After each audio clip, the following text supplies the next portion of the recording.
অনেক দিন পর চলে এলাম আবার মুড়ি কারখানায়। মুড়ি কারখানার দাদাটাকে ফোন করছিলাম আমার প্যাকেট মুড়ি লাগবে বলে। প্রায় অনেক দিন ধরেই কল করছিলাম, কিন্তু দাদাদের প্যাকেট মুড়ি রেডি ছিল না, সেই জন্য আসতে বলছিল না। কারণ ওনাদের একটু লেবার সবসময় প্রায় কম থাকে। প্রায় ১ সপ্তাহ পর মুড়ির প্যাকেট করার পর আমাকে ফোন করে ডাকে, তাই আমি একদিন পর চলে আসি। আর এসে দেখি প্যাকেট মুড়িটা প্রায় অনেকটাই করেছে।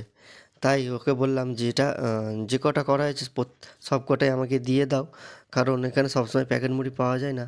আর আমার প্যাকেট মুড়িটাই যেহেতু বেশি বিক্রি, সেই জন্য প্যাকেট মুড়িটা সব নিয়ে নিলাম।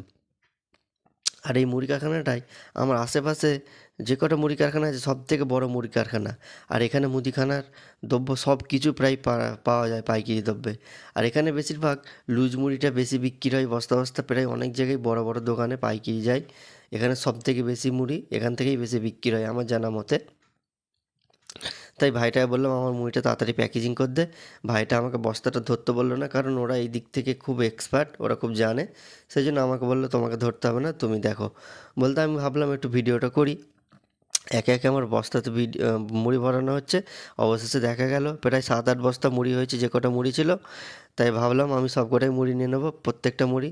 সব মুড়িগুলো ওজন করে দেখা গেল প্রায় ৪৫ কেজির মতো মুড়ি হয়েছে। আমার মুড়িটা ওজনে শেষ, এবার টাকা দিতে যাচ্ছি কোম্পানিকে, ওইদিকে দোকান আছে। আর আপনাদের কাছে এই ভিডিওটা এখান পর্যন্ত শেষ করছি বন্ধুরা, যদি ভালো লাগে শেয়ার